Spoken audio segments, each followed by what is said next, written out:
Good evening and welcome to Pakistan Today from our Islamabad studio. I'm Victoria Lane.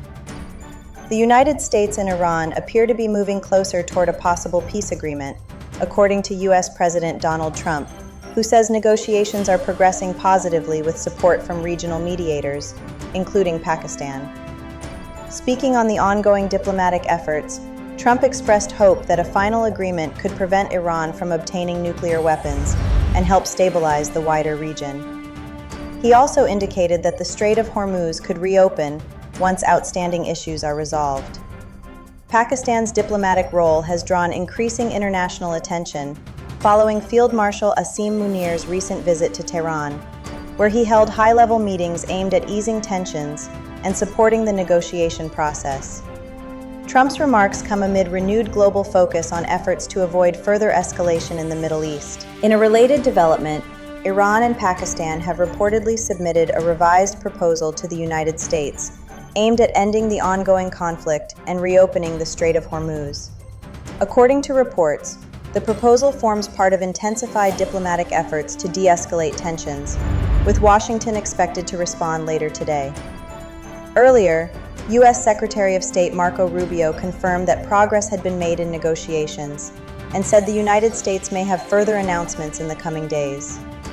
Pakistan's military says Army Chief Field Marshal Asim Munir's visit to Tehran has produced progress toward what it described as a final understanding in mediation efforts surrounding U.S.-Iran tensions. According to the ISPR, the visit was short but highly productive, involving more than 24 hours of talks with Iranian leadership, including President Masoud Pezeshkian, Parliament Speaker Mohammad Bagher Ghalibaf, Foreign Minister Abbas Araghchi, and Interior Minister Eskandar Momeni.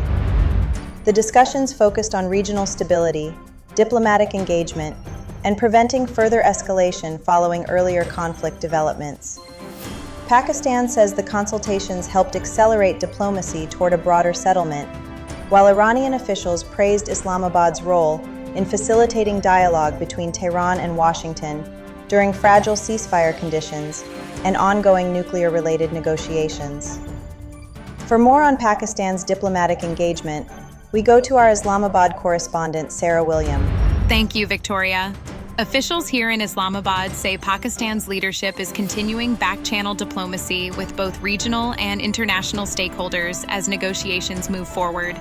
Sources indicate that recent engagements with Tehran were aimed at building trust and reducing the risk of military escalation in the Gulf region. Analysts believe Pakistan's growing role reflects its strategic ties with both Iran and the United States, as well as its interest in maintaining regional stability and secure trade routes. Diplomatic observers also note that any reopening of the Strait of Hormuz could significantly ease pressure on global energy markets and regional shipping activity. Back to you, Victoria. Thank you, Sarah William, reporting from Islamabad. Meanwhile, Pakistan and China have signed two major cooperation agreements in China's eastern province of Zhejiang, as Prime Minister Shehbaz Sharif began a 4-day visit focused on strengthening economic and technological ties. During a meeting in Hangzhou with Zhejiang Communist Party chief Wang Hao, both sides agreed to establish a sister province partnership between Punjab and Zhejiang, along with a China-Pakistan Joint Technology Research Center at Hangzhou Normal University. The visit marks 75 years of diplomatic relations between the two countries and highlights expanding cooperation under the second phase of the China-Pakistan Economic Corridor. The latest agreements focus on the digital economy, green development, and industrial collaboration. Prime Minister Sharif is also expected to meet Chinese President Xi Jinping and Premier Li Qiang in Beijing to discuss regional security and broader strategic cooperation. Turning now to Saudi Arabia, where more than 1.5 million foreign pilgrims have already arrived for this year's Hajj, according to Saudi officials. The figure has surpassed last year's international arrivals, despite months of regional tensions and earlier disruptions to Middle East air travel. Saudi official Saleh Al-Maraba said overseas arrivals have reached more than 1,518,000 so far, with numbers expected to rise further before the pilgrimage formally begins on Monday. Gulf carriers have restored most operations after earlier instability affected airspace and increased travel costs across the region. Final preparations are now underway in Mecca as pilgrims continue arriving in large numbers for one of Islam's most significant religious gatherings. Back in Pakistan, the country's leather industry may face increased reliance on imported raw materials as Eid al-Adha slaughter trends shift due to rising inflation. According to the Pakistan Tanners Association, around 5% fewer small animals, such as goats and sheep, are expected to be sacrificed this year, while larger animal slaughter may increase due to collective purchasing practices. Chairman Hamid Arshad Zahoor says the industry, which supports nearly $900 million in value-added leather exports, is already facing pressure from declining domestic skin supply. Pakistan's leather sector manufactures garments, gloves, and footwear for international markets, but may now increase imports of raw hides from countries including Australia and New Zealand.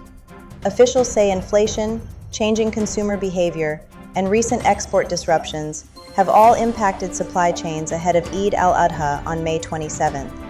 And finally, Pakistan has urged an immediate ceasefire and renewed diplomatic efforts to end the Ukraine war during an emergency session of the United Nations Security Council. Pakistan's ambassador, Asim Iftikhar Ahmad, warned that escalating fighting is causing severe humanitarian suffering, particularly among children. Speaking at the session, the ambassador stressed that military action cannot deliver lasting peace and called for dialogue, political will, and a complete cessation of hostilities. The appeal followed reports of a strike on a college dormitory in the Russian-occupied Luhansk region that killed 6 people and injured dozens, including children. United Nations officials say nearly 16,000 civilians have been killed since the war began in 2022. That's all for now. You're watching Pakistan Today. I'm Victoria Lane.